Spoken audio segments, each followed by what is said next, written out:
ini kalau ada yang meninggal itu selalu diberikan fidyah sholat dengan diberikan beras, tapi caranya model narik-narik itu Bu ya.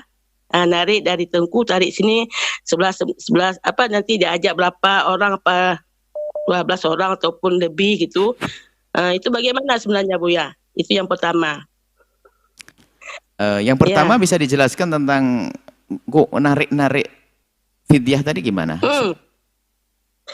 Misalnya Bu ya, kan orang yang meninggal, habis itu nanti pihak orang meninggal itu, ahli warisnya itu beli beras, misalnya ada berapa karung itu, kemudian beras itu diserahkan ke tengku, habis itu tengku itu ajak berapa orang, ditarik itu, enggak tahu juga saya bagaimana Bu ya, pokoknya tarik dari sebelah sana sebelah sini, itu untuk fidyah sholat dengan fidyah puasa apa nanti ada sumpah katanya gitu. Di sini kami marah di situ begitu caranya Bu ya untuk fidyah sholat.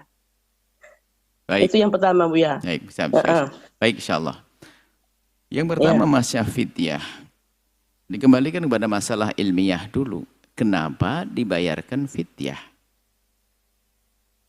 Kalau orang meninggalkan puasa, punya utang puasa, dan memang dia tidak punya kesempatan, dia adalah punya kesempatan untuk mengqadha puasa, kemudian dia tidak puasa, setelah meninggal dunia, maka hutang puasanya dibayarkan fidyah. Ini pendapat yang pertama. Setiap 1 hari puasa dibayar 1 mud. Artinya kalau betul ada terbukti tertinggal puasanya, dibayarkan 1 mud. Kalau tidak mau bayar 1 mud, diganti dengan puasa oleh ahli warisnya. Pendapat yang kedua, man mata wa alaihi siyamun falyasum anhu waliyuhu. Kalau orang punya utang puasa, walinya menggantikannya. Ada 2 pendapat dalam urusan puasa. Tapi kalau beliaunya tidak punya utang puasa, nggak usah difidyah-fidyahin. Sedekah saja diterima oleh Allah. 1. Adapun sholat juga sama. Jika orang meninggalkan sholat, punya utang sholat, ya belum sempat. Nah, semestinya sholat nggak boleh diutang karena orang bisa sholat dalam keadaan apapun. Cuma tidak tahu apa yang terjadi waktu itu. Yang jelas dia tidak sholat. Lalu punya utang sholat, meninggal dunia. Bagaimana dengan ahli warisnya? Ini pembahasan fikih. Kalau kita tahu Aceh semuanya madhab Syafi'i. Kita kemarin juga kunjung ke Aceh. Masalah ilmiahnya, selain masalah ilmiah adalah masalah amaliyah ahli Aceh berbeda. Ini kita bicara masalah ilmiah dulu. Jadi kalau orang meninggalkan sholat, pendapat yang dikukuhkan yang paling hebat pertama adalah kalau orang punya utang sholat, nggak usah difidyain. Dan juga nggak usah dibayarin, diqadhain oleh keluarganya. Ini pendapat yang pertama yang dikukuhkan. Pendapat yang kedua disamakan dengan puasa, yaitu dibayarkan fidyah. Sepertinya inilah celah yang kedua ini. Yang kedua adalah dibayarkan fidyah, setiap sholat dibayarkan 1 mud atau 6,7 on. Tinggal berapa sholat yang ditinggalkannya. Baik. Kemudian yang ketiga boleh dikotokin oleh ahli warisnya. Nggak pakai fidyah, mungkin tidak punya duit. Lah mungkin gambaran kami adalah satu orang tua meninggal dunia, punya utang sholat, misalnya 2 tahun dia terkapar begitu, 2 tahun nggak bisa sholat. 2 tahun itu kalau 2 tahun itu berapa kuintal kira-kira kan? Paling enggak itu sampai setengah ton itu, 500 kilo 1 kuintal, setengah ton itu bisa jadi, ya kan? Nah, karena kan 36 hari itu kan kali 5, 30 aja kali 5 sudah 6.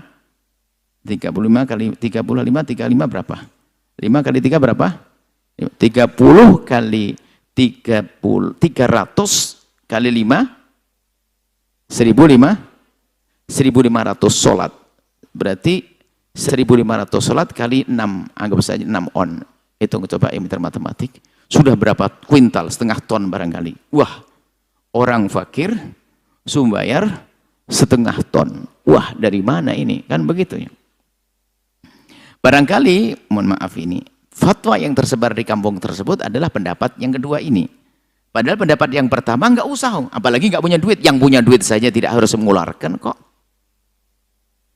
Cuman mungkin karena kebiasaan terjadi pada orang kaya, setiap ada orang punya utang puasa, utang sholat, sama orang kaya dibayarin fidyah. Kemudian mungkin gambaran kami, kemudian ke tradisi itu sudah tersebar. Pas kebetulan ketemu orang fakir,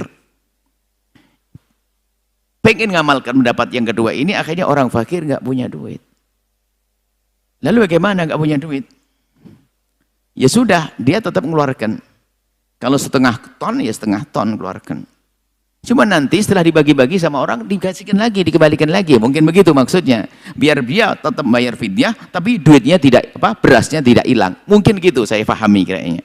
Jadi direkayasa pokoknya, kamu keluarin nanti sama tengkunya, dibagi-bagi, akhirnya dikasih tahu yang terima, tolong nanti kirim lagi ya ke Pak itu, sehingga balik lagi 5 ton, 5 kuintal, bukan 5 ton, 5 kuintal lagi. Nah, mungkin maksudnya seperti itu. Nah, secara pandangan bahasan fikih, ya sah saja misalnya, jangankan ke orang fakir, orang kaya. Orang kaya, saya memfidyai keluarga misalnya meninggal dunia. Setelah saya bagi-bagi kepada orang fakir yang terima, tapi ustadznya nganjurkan, setelah kamu terima, kirim lagi ke rumahnya ya. Kamu mau apa kalau mau itu? Balik lagi, ya sah-sah saja. Wong sudah saya berikan kok, sah sebagai fidyah. Cuman orang fakir sendiri kemudian sedekah ke saya. Ya sah-sah saja secara fikih zahir.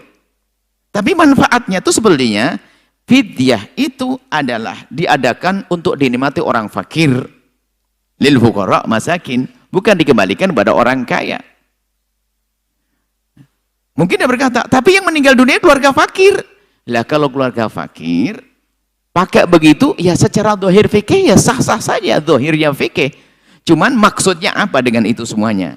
Coba pakai pendapat yang pertama kan lebih enak, selesai, nggak usah difidyai, nggak usah dikodoin, tinggal didoain kan beres, nggak usah pakai muter-muter itu. Maksud kami apa? Amaliyah itu tidak bisa kita salahkan karena memang secara fikih tidak melanggar, karena setelah diberikan tengkunya menganjurkan untuk dikembalikan, mungkin begitu. Cuman kami anjurkan lebih maksimal lagi adalah banyak doa saja tanpa harus itu semuanya, untuk mengambil pendapat yang pertama, yaitu tidak dikodoi, tidak difidyai. Nah, kalau ikut pendapat yang ketiga, ya sudah nggak mengeluarkan duit, cukup dikodok oleh ahli warisnya, dan itu yang pernah dilakukan oleh Imam Subuki, seperti itu. Mungkin itu maksudnya. Jadi kita tidak bisa mereka-reka, ini hanya mereka-reka saja. Sebab kami tahu adalah kalau di Aceh adalah madhab Syafi'i. Kalau madhab Syafi'i ya pendapat tiga tadi. Nah, kemudian secara umum fidyah itu, apakah boleh fidyah dengan seperti itu caranya? Setelah kita keluarkan, dikembalikan lagi. Dengan kesepakatan begitu. Secara dohirnya adalah sah, cuman faedahnya nggak ada dong. Bukankah tujuannya fidyah itu diberikan kepada fakir miskin, biar dinikmati mereka orang fakir untuk makanan dan sebagainya. Orang fakirnya sedekah ke orang kaya. Kan jadi aneh. Saya misalnya, saya banyak duit. Nah, saya bayar fidyah. Setelah itu fidyahnya balik lagi ke saya. Nah, seperti itu. Nah, ada namanya helah. Dan helah itu kalau dikembangkan bisa berbahaya. Contoh, zakat. Saya orang kaya, zakat saya ini 100 juta. Wah. Dan kalau saya berikan kepada kepada masjid tidak ada, kepada yang fakir-fakir, wah, tapi 100 juta sayang banget 100 juga. Saya kong kali kong bersepakat dengan ustadz fakir yang sudah ngerti fikih, saya juga ngerti fikih, ustadz. Antum fakir, ustadz ya? Iya, ustadz. Ini saya zakat, saya 100 juta, saya berikan ke ustadz. Cuman saya tahu diri aja, ustadz ya. Akhirnya ustadz saya kasih zakat 100 juta, alhamdulillah saya terima zakatnya, sah zakat saya. Cuman sudah ada bisikan halus dengan hawa nafsu, kata ustadz apa? Ya Pak Haji, Pak Haji Buya, ini saya sedekah kepada Haji 90 juta. Oh, saya dapat sedekah 90 juta yang kaya. Dan secara fikih zahir sah, tapi ini main-main. Kan begitu?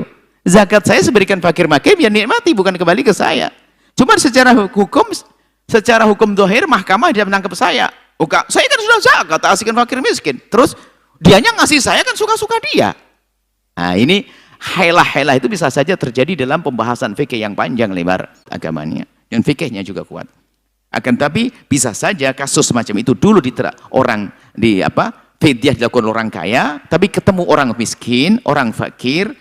Ini fatwa ulama yang bijak, cuman diterapkan sampai nggak selesai-selesai. Seperti adzan 2 kali itu kan sebetulnya nggak begitu kisahnya.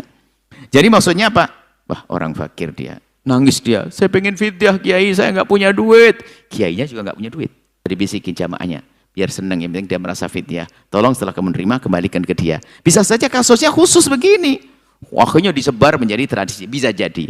Jadi saya tidak tahu hakikatnya seperti apa. Insya Allah nanti kalau kita ke Aceh, saya akan duduk dengan ulama Aceh tentang hal yang semacam ini. Setelah Anda menyaksikan video ini, jangan lupa berselawat kepada baginda Nabi Muhammad sallallahu alaihi wa alihi wa sahbihi wasallam.